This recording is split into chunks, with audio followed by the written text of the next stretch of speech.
What up, what up, what up, everybody? With your boy Trey It's here. your boy Trey. Yeah. Hanging out at GitCon, playing on this Philx Framus. And this Mac Mull S-Type. We won't tell you what the S is for. You probably wouldn't guess it. This is a really nice guitar, that's what I'm going to say. They are very nice. Real nice. Got the Revs rocking. And what we have for you are 5 tone tips. They require no pedals, no amp changing, none of that stuff. Just good old phalanges. I did 5 on the Gear Gods channel, which is Trey's channel. So make sure you go over there and check those out and hit subscribe while you're there. And I'm just going to hand it off to Trey. They say tone is in the hands. That's pretty vague. Yes. So we're going to give you 5 concrete ways to improve your tone using only your hands. This is something that I learned very early on, and it's made a big difference for me. You don't really think about it. Somebody had to show me. No matter where you put your finger on the fret or on the space between the frets, you're going to get the note that you want. But as you can see, as I kind of get close to the far piece of metal, the kind of weaker it sounds like you're not getting the sound you want.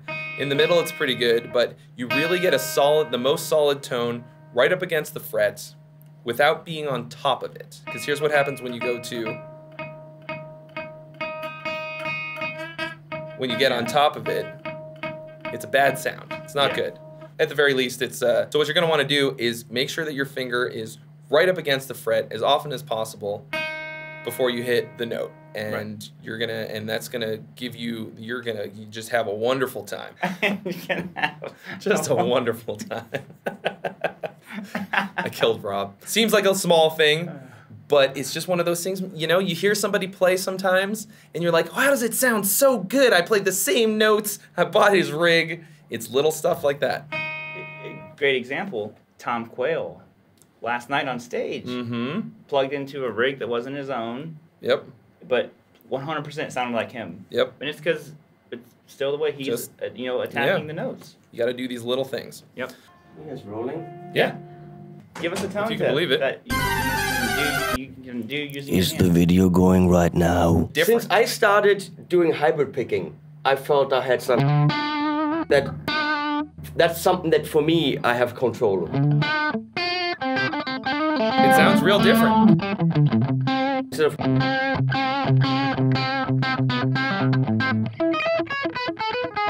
So one thing I can play, and you can't. I can do that, very funny. Okay. All right, get out. Ambush, second tip from Henning Pauly, everybody. HP42, check him out. All right, here's tip number 3, and it has to do with something that you are going to be using probably all the time. A plectrum, as they call it in the UK, or a pick, as we call it in America. Pick what you're gonna do is take your pick. How you hold the pick has a huge effect on your tone, especially if you play pretty clean, but even if you're using a ton of gain. This is especially useful for chunky metal, which I can't really do on this S-Type.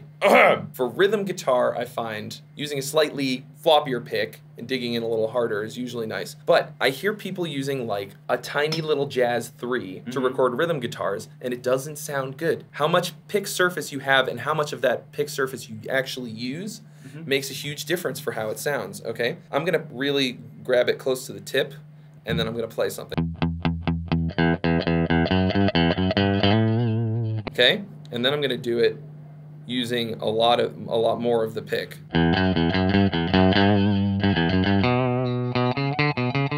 So basically what happens is you just wind up using more force and more leverage when you use more of the pick. Now that's not necessarily something you want to do all the time, it's just being aware of the difference in the two sounds. That's gonna make a big difference strumming, playing lead parts, playing chunky metal or punk rhythm parts or whatever. And it's going to change depending on the gauge of your pick. Right. You know, I'm using a reasonably thick and heavy pick, so I would probably choke up a little bit more just because using too much of it requires too much commitment to the, you know. But that can make a huge difference in your sound. Oh yeah, for sure. Yeah. Oh, all right.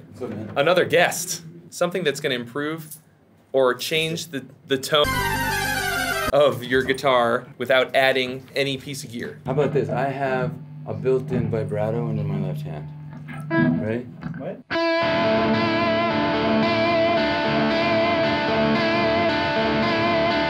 Now that I've never seen. Yeah. That's what I do, baby! Explain to the folks at home what you just happened? did so that they can replicate it. Okay, so these don't move, so it's an audio illusion, sort of. But this one's going. Okay. So together it sounds like.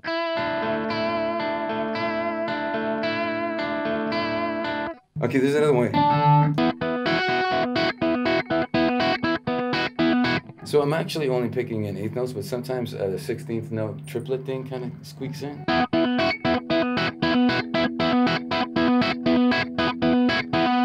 That's because I'm deadening the string sometimes. So those are my two.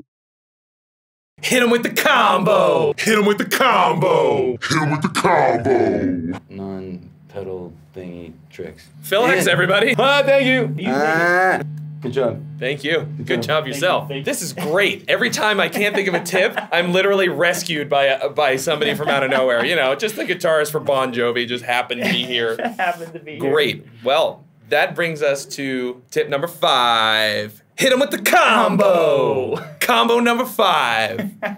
This might seem like almost like a cop-out, but one tone tip is to use your tone knob. knob. You can use your tone knob kind of like a wah pedal.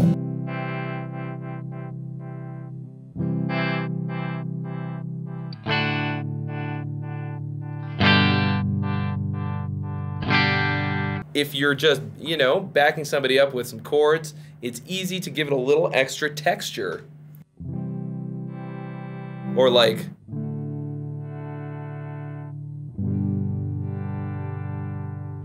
you can kind of fade in and out of the mix because you're taking away some of that treble and that brightness that's going to make you stick out. Yeah. You just have more control over how out front you are. Let's say you've got the front man up there strumming some chords on an acoustic guitar and singing. Strums a chord, sings a little bit.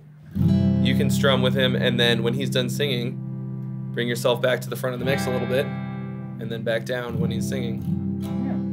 Yeah. Let's say you're in Bon Jovi.